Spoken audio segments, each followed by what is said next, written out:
A Associação Espírita Irmã Nilze Amor apresenta a palestra com o tema A Parábola do Joio, pela expositora Thaisa Rufino, do Grupo Espírita Amadeu Ferretti.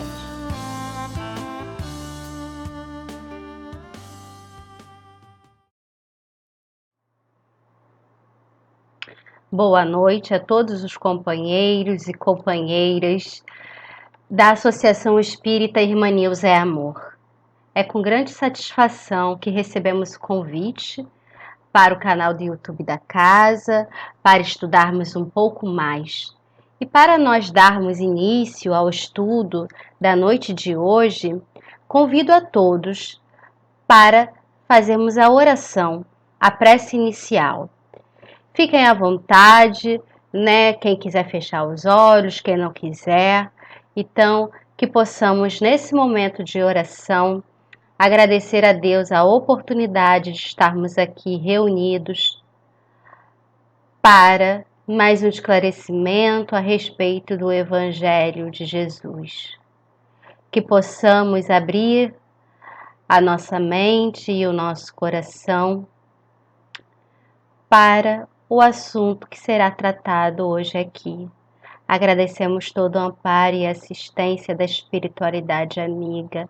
Agradecemos todas as provações que temos passado. E que possamos fazer da nossa vida uma prece de agradecimento. Que assim seja. Bem, hoje o tema do estudo é a parábola do trigo e do joio, né? E para a gente dar início ao nosso estudo dessa noite, nós vamos aqui, né, tentar entender o porquê que Jesus ele falava por parábolas. E as parábolas do Evangelho são alegorias que contêm preceitos de moral. Tem uma passagem em Mateus que capítulo 13, que vai dos versículos 10 a 15, que os apóstolos eles perguntam, né, a Cristo por que Jesus ele falava por parábolas. E Jesus ele responde, porque para vós outros vos foi dado conhecer os mistérios do reino dos céus, mas para eles não foi dado. Eu lhes falo por parábolas, porque vendo não veem, e escutando não ouvem, nem compreendem. E a profecia de Isaías se cumprirá neles quando disse: vós escutareis com vossos ouvidos e não ouvireis, olhareis com vossos olhos e não vereis, porque o coração desse povo já está entorpecido e seus ouvidos se tornaram surdos. E eles fecharam seus olhos de medo, que seus olhos não vejam, que seus ouvidos não ouçam, que seu coração não compreenda, e que, estando convertidos, eu não os cure. Bem, Jesus ele explica aos seus apóstolos que ele fala por parábolas. Por quê? Porque os homens eles ainda não estavam preparados para compreender certas coisas. Veem, olham, ouvem e não compreendem. Sendo inútil, então, Jesus dizer aquilo, né, que não poderia ser compreendido naquele momento, de forma, se Jesus fosse claro, as pessoas não conseguiriam compreender. Mas Jesus, ele fala que os discípulos, eles estão sim preparados para escutar, para compreender os seus mistérios. Nós temos que entender que Jesus, ele não dificultava o entendimento, né, utilizando as alegorias, mas ele precisava utilizar determinadas alegorias para que ele pudesse ser compreendido, que ele pudesse, né, ser interpretado por aqueles que estavam preparados para aquela época. Naquela época, ele jamais teve a intenção de impedir a compreensão de seus irmãos. Porém, se Jesus falasse claramente, ninguém o entenderia. Jesus, ele tratava o povo como se faz com as crianças, cujas ideias elas ainda, né, não estavam tão desenvolvidas, sendo todo conhecimento proporcional à inteligência daquele a quem é dirigido. Porque há pessoas a quem uma luz muito viva, né, pode ofuscar. E aí ocorre, né, esse ofuscamento e não esclarece. Então Jesus tinha essa preocupação, tratava aquele povo como se fossem criancinhas. E tudo deve vir a seu tempo. E Jesus sabia que seria um desperdício de tempo dizer algo que não seria entendido naquele momento. Que um grão semeado fora de época, ele não frutificaria. Mas que chegaria sim o tempo que o homem ele consegue alcançar um grau de desenvolvimento para compreender aquilo que Jesus disse. Então, Jesus sabia que chegaria sim esse momento que todos poderiam, né, compreender aqueles ensinamentos que ele trouxe através da parábola, né, das parábolas. Agora, nós vamos para a parábola, né, que é o tema do nosso estudo da noite de hoje. E o tema é a parábola do trigo e do joio. E aí a gente vê que muitas pessoas, né, falam assim, a parábola do joio e do trigo. Mas, na verdade, a parábola, né, é a parábola do trigo e do joio. A ordem é essa, do trigo e do joio. Por quê? Porque o trigo, ele foi plantado primeiro. E depois, né, o joio, ele foi semeado em segundo lugar. Então, eu convido a todos agora, aos companheiros e companheiras, né, para acompanharem comigo essa passagem, a passagem que está em Mateus, tá? Então, a gente agora vai fazer a leitura da parábola. Parábola do trigo e do joio, Mateus, capítulo 13, versículos 24 a 30.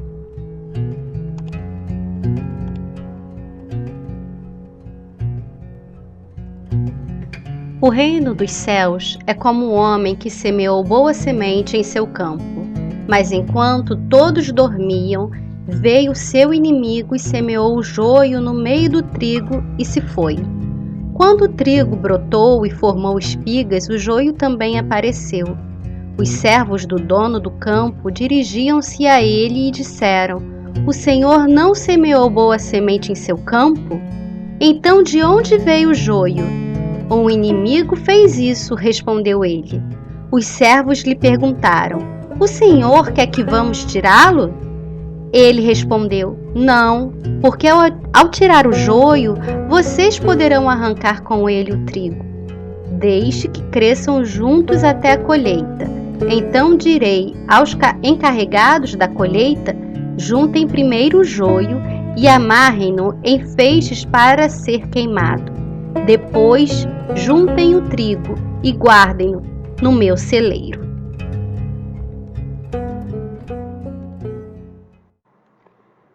Bem, né? Nós fizemos a leitura da parábola e agora nós vamos estudar essa parábola, né? Essa parábola, ela fala sobre um campo que ele estava o quê? Ele estava receptivo a receber boa semente. Então, o primeiro aspecto que nós podemos destacar são as características agrícolas da época de Jesus. Era prática, né, agrícola no tempo, né, em seu tempo, não preparar o terreno antecipadamente. O terreno era só preparado depois que a semente era lançada.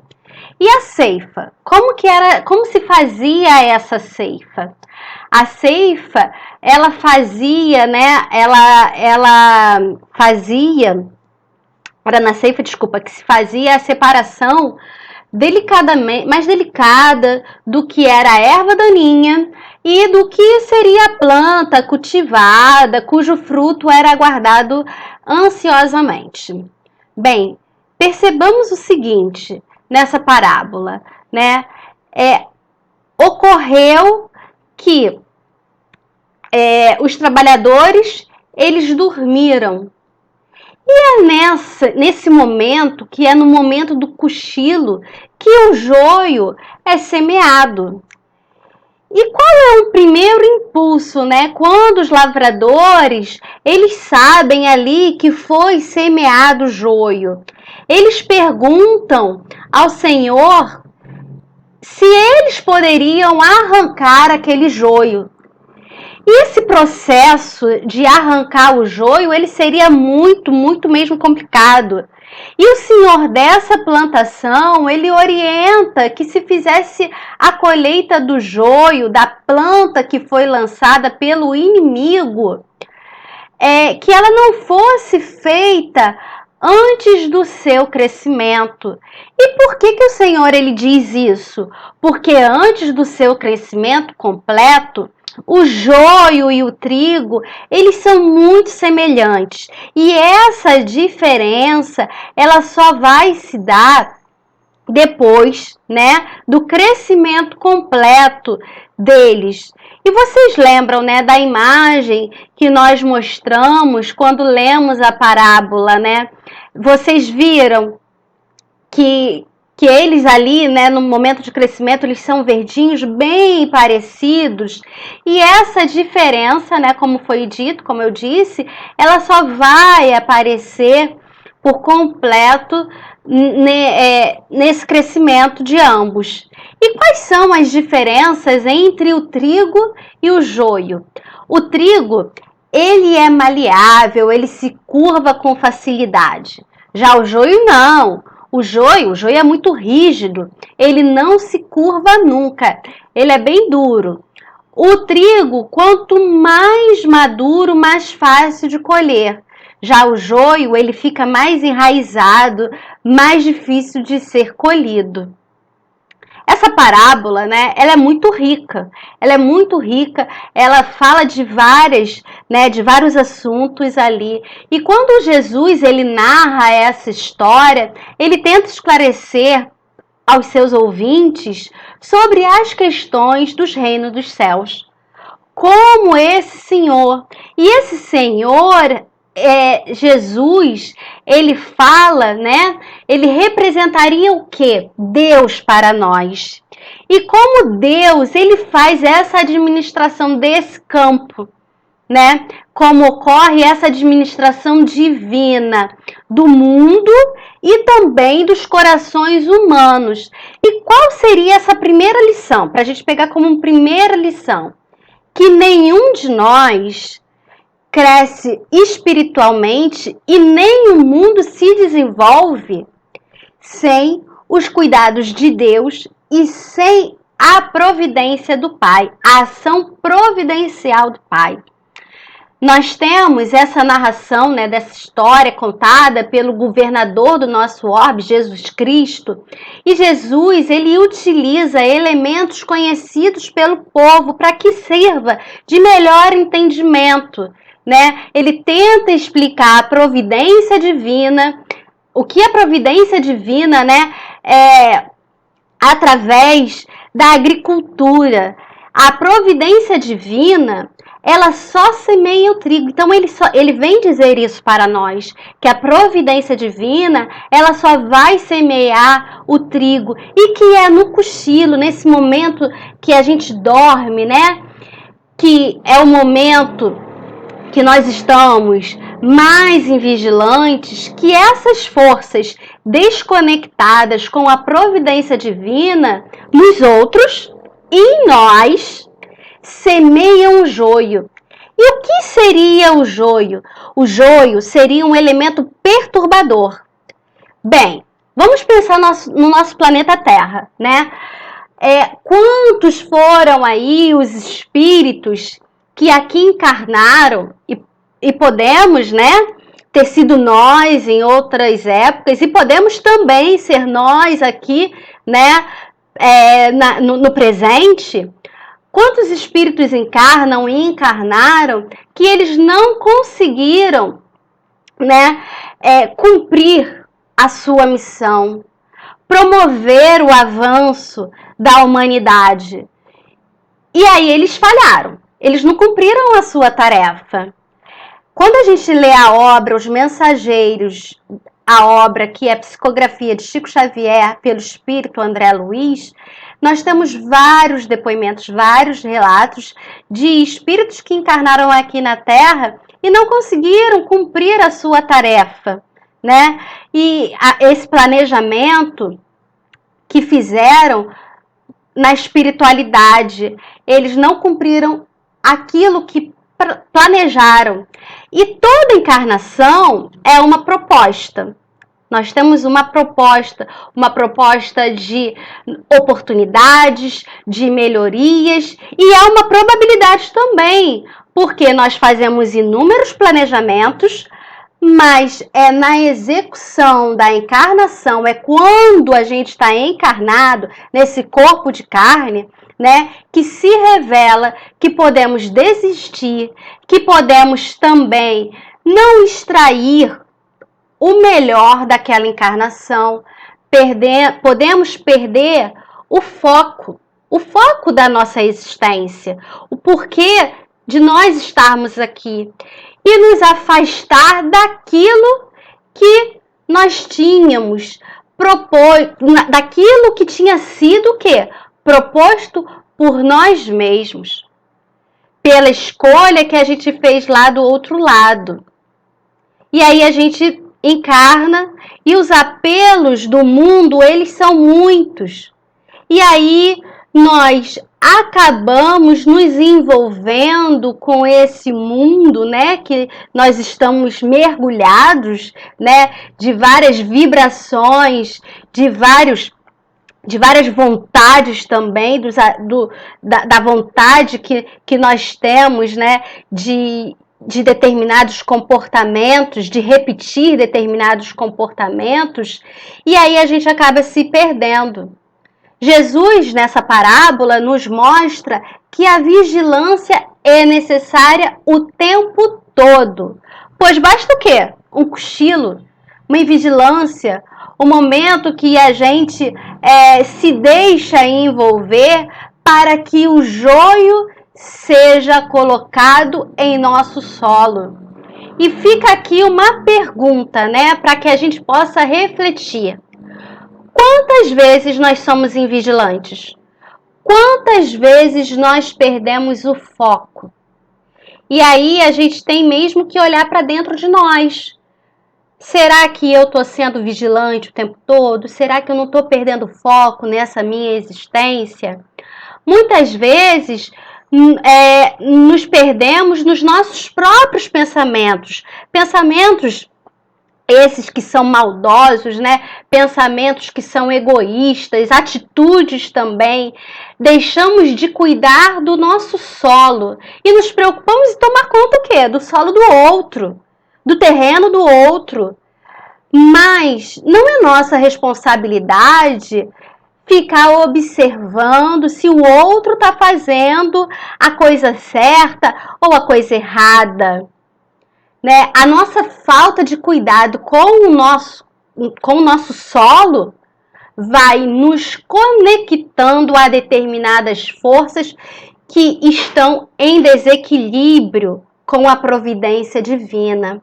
E quando o Senhor orienta aos lavradores a não arrancarem o joio, verificamos nessa passagem um grande ensinamento que é sobre a tolerância celeste. No quadro das experiências da vida, deixar crescer o trigo e o joio significa o quê? Oportunizar o crescimento de ambos. Deus é tão misericordioso que ele não subtrai as oportunidades e a santificação do homem. E nesse sentido, o próprio mal, oriundo de quê? Das paixões menos dignas, é pacientemente examinado por Deus por seu infinito amor, sem ser destruído de pronto. Olha como Deus, né, é tão bom para conosco. É tudo tem o seu tempo. Mas aí a gente pode se questionar, né? Por que Deus permite que o mal cresça?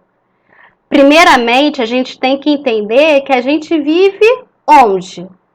No mundo de quê? De provas e expiações, onde o mal ainda predomina.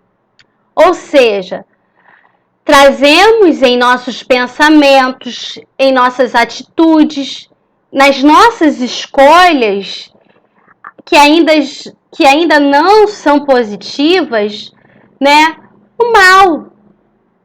Nós, o tempo todo, temos esse duelo, né? Entre o bem, entre o mal, das nossas atitudes, dos nossos pensamentos, dos nossos hábitos. Jesus, ele foi um celeste semeador, que teve por missão semear o quê? O trigo, não perdendo a esperança no bem. O joio, ele surge ameaçando o serviço, né? Dali, do crescimento do trigo, ele surge como um elemento ali ameaçador. Mas nós, né, nós mesmos, nós temos que entender que nós somos responsáveis também por semear esse joio em nossas vidas, né? A espiritualidade, a providência divina, ela sempre vai, né, semear o trigo, mas nós mesmos, pelos nossos comportamentos, nós podemos semear esse joio. Mas com o passar do tempo, nós vamos compreendendo, e isso assim é bastante consolador, né? Que com o passar do tempo a gente vai compreendendo que determinadas escolhas elas não estão mais adequadas a essa vida, né?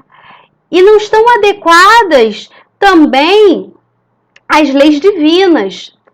E aí a gente vai aprendendo com a nossa invigilância. A gente também aprende com a nossa invigilância. Com a nossa invigilância e com a invigilância dos outros também, porque a gente às vezes olha determinados comportamentos que a gente fica assim, poxa, eu gostaria de ser diferente disso, né? Então, às vezes, aquele mal, né, ele representa para nós também uma motivação para mudar. E isso é importante porque a gente, como Jesus nos mostra, né, a gente aprende também com essa invigilância. O tempo e a bênção do Senhor agem devagarzinho mesmo. E os propósitos inferiores, eles se transformam. Olha que bacana, né, a gente saber isso, que o tempo e a bênção do Senhor, eles agem devagarzinho. E esses propósitos inferiores, eles vão se transformando. E vale ressaltar, né, que podemos ser, em potencial, semeadores como Cristo. Basta a gente querer. Mas será que nós estamos preparados? Será que nós estamos preparados para semear o trigo? Ou será que a gente está só semeando joio, né? No livro Vinha de Luz, na lição 68, que é No Campo, a lição com o título No Campo, ditado por Emmanuel, psicografia de Chico Xavier. Emmanuel nos diz que, eu vou fazer até a leitura, né, para que não saia nada, né, não tenha desperdício nenhum. A maioria dos tarefeiros que se candidatam à obra do mestre não seguem além do cultivo de certas flores. Recuavam à frente dos pântanos desprezados, temem os sítios desertos ou se espantam diante da magnitude do serviço, recolhendo-se a longas e ruinosas vacilações ou fugindo das regiões infecciosas. A gente tem que ter coragem, né? Eu acho assim, Jesus, como disse, né, semeador celeste, ele em nenhum momento, né, ele pode até perceber que existe sim essa ameaça do joio, né, esse elemento perturbador, mas em nenhum momento ele desanima, ele desacredita no ser humano, né?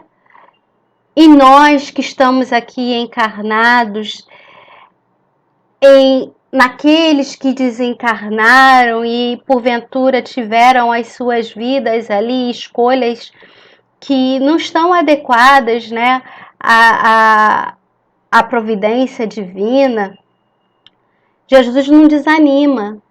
Jesus, ele está o tempo todo, né, tentando cultivar esse campo que somos nós que estamos aqui, né, que estamos tendo a oportunidade de aproveitar, né, essa existência para fazer algo melhor, não só para nós, mas também para aqueles que estão à nossa volta. Na lição 107 do mesmo livro, cujo título é Joio, Emmanuel fala que o campo do Cristo é a região de atividade incessante e intensa. Então, ele está o tempo todo trabalhando. Cada um de nós é uma individualidade e a gente entende que a colheita não será igual para todas as sementes da terra. Cada espécie tem seu dia, sua estação, seu momento. Para cada homem e também para cada coletividade aparece o tempo justo da extinção do joio. Olha só, o tempo justo da extinção do joio não é acelerando o processo, assim, ultrapassando etapas. Deus, ele é muito caridoso para conosco, né? Esse processo de transformação é um processo de transformação que leva tempo, né? Nós vemos tanto a individualidade ou o povo a se agitarem através das aflições, das perturbações diversas, dos gritos de alarmes de socorro, como estivessem nas sombras de náufrago inexorável, contínuo, né? E aí a gente observa isso. Será que essa pandemia que nós, né, que o mundo todo, ele está passando, é um processo de extinção do joio?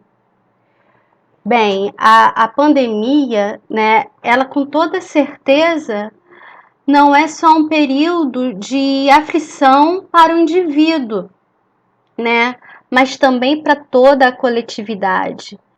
A dificuldade financeira que o nosso mundo se encontra, especificamente aqui o nosso país, né? Quantas pessoas passando por tantas necessidades. É um período de aflição, tanto para o indivíduo como para a coletividade. É um período que temos que retirar esse joio. E E o que seria esse joio na atualidade de tudo aquilo que nós estamos passando, né? É o nosso egoísmo, a nossa vaidade, a ganância, a avareza, a inveja, a preguiça, os preconceitos. É preciso que a gente mude, não só os nossos pensamentos, como as nossas atitudes e como os nossos hábitos também. É o período que nós precisamos destruir as nossas aquisições ruinosas ou inúteis. E como o joio ele é retirado aos molhos, quer dizer que a dor ela nunca vem sozinha. Ela vem sempre acompanhada de outras dores, né? Que não é uma dor única, são várias dores. Isso é bem significativo, pois quando é chegado o momento, né, da colheita, é necessário que seja feita. Mas como esse joio, né, como a gente viu a diferença entre o joio e o trigo, esse joio ele é rígido, ele está ali enraizado, o processo ele é mais dolorido. Com toda certeza, ele vai ser mais dolorido, mas ele é necessário. E há determinados momentos que o Pai, ele não nos dá a oportunidade individual de retirar o joio, mas também de toda a coletividade. E esse é um momento, né, para que a gente possa, né, esse é um momento de oportunidades também, que a gente possa pegar essa aflição, né, que todos nós estamos sentindo e utilizar para o bem, para que a gente possa ali conseguir aparar algumas arestas, fazer algumas retiradas daquilo que não está mais, né, em equilíbrio com a providência divina. Essa parábola, ela fala sobre julgamentos, sobre ceifa, sobre como Deus avalia o nosso crescimento moral e espiritual, assim como o crescimento da humanidade de forma paciente, amorosa, sem julgamentos precipitados também, esperando que cada um de nós possa apresentar os frutos, que todos nós vamos apresentar sim bons frutos. Depois de uma semeadura longa, nós temos o quê? Uma semeadura longa, árdua, nós efetuaremos a colheita. E a colheita é o momento de aferição, né, daquilo que foi semeado. E quando vai ocorrer esse momento? Esse momento, ele ocorre, né, quando nós desencarnamos, quando nós morremos, porque nós temos que prestar conta, né, daquilo que nós fizemos, de como nós conduzimos a nossa vida, os nossos atos, no momento que estivemos encarnados. Então, nós temos que prestar essas contas também. E haverá um momento em que o joio, ele precisa ser recolhido em molhos e queimado. E o trigo, ele terá de ser preparado para gerar o quê? Gerar o pão espiritual da evolução. Gerar esse fruto, dar esse alimento, né? Contribuir. Se hoje Jesus ele quisesse abordar esses temas, com certeza ele traria outros exemplos.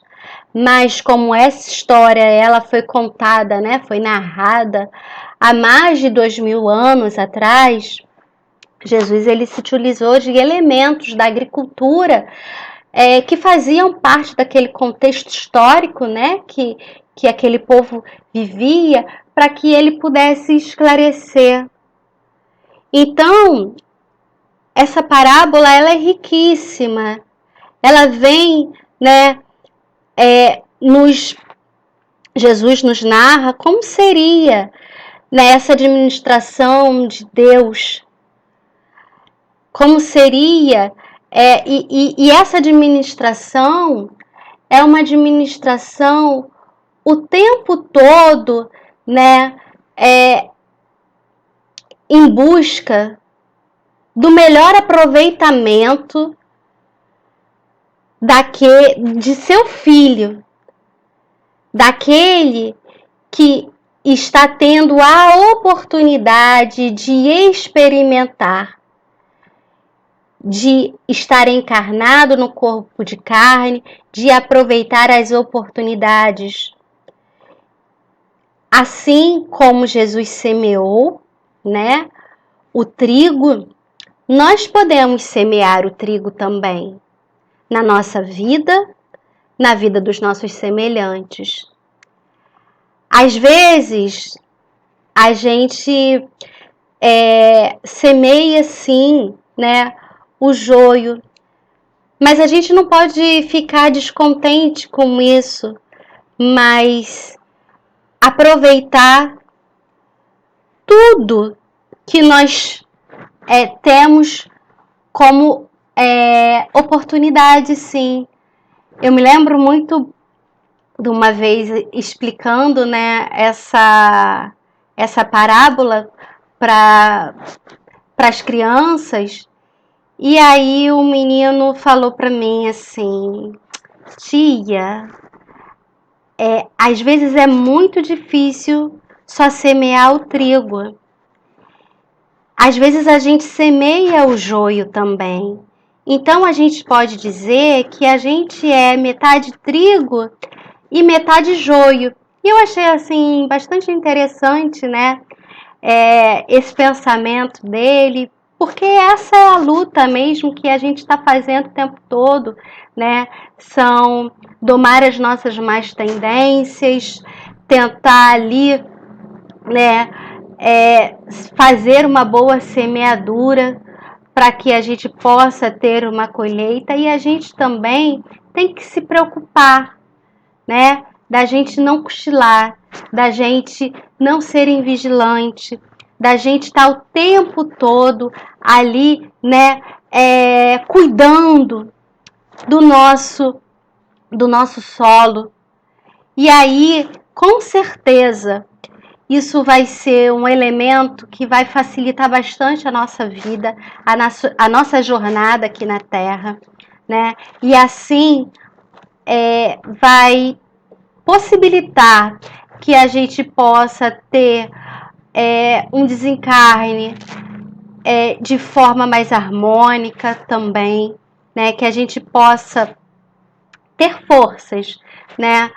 Para ter essa vigilância, né, conosco mesmo, e permitir, né, nos permitir essa evolução. Bem, nós chegamos, companheiros e companheiras da Associação Espírita Irmã Nilza é Amor, ao final do nosso estudo. Espero que possamos ter contribuído, né, para o entendimento da parábola em questão. Agradeço imensamente o convite da casa e desejo a todos vocês muita saúde, tá, para enfrentar esse momento que nós estamos passando, que possamos ter energia para darmos continuidade, né, a todos os nossos trabalhos. E antes da prece, eu convido a todos vocês a escutarem uma música, que é a música E São Chegados os Tempos, de Clara Gomes, que é uma música, assim, bem pertinente ao tema que nós estudamos essa noite, tá? Então, depois dessa música, a gente faz a oração.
tanta coisa a se fazer, acolher corações.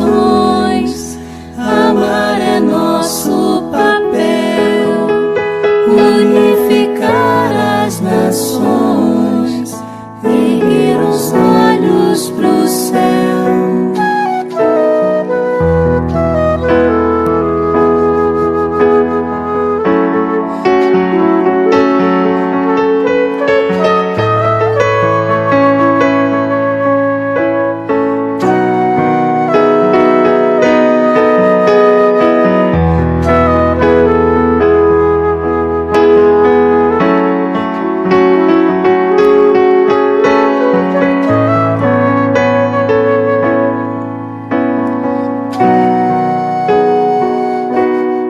E são chegados os tempos, não temos tempo a perder. Já foi lançada a semente e há tanta coisa a se fazer, acolher corações. Amar é nosso papel, unificar as nações, erguer os olhos pro céu. Erguer os olhos para o céu.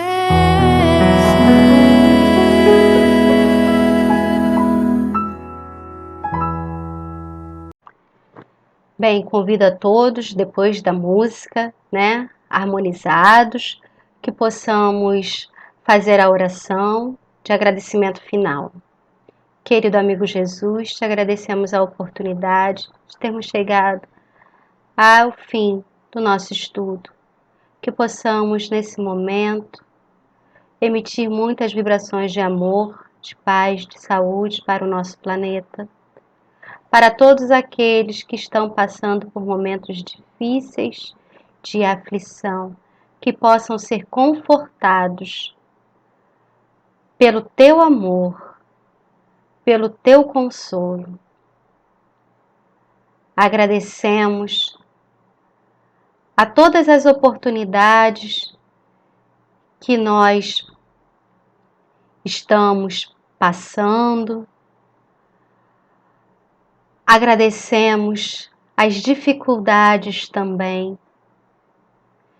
Que essas dificuldades possam servir para que nós possamos refletir sobre a nossa conduta, sobre os nossos hábitos aqui na Terra. Que possamos fazer dos nossos dias melhores. Que assim seja. Boa noite a todos, fiquem em paz. Convidamos a todos para assistirem à próxima palestra no nosso canal, dia 8 de abril, quinta-feira, às 20 horas, com o expositor Sidney Ferreira, do Centro Espírita Luz e Verdade, com o tema Perdoai para que Deus vos perdoe. Aguardamos vocês!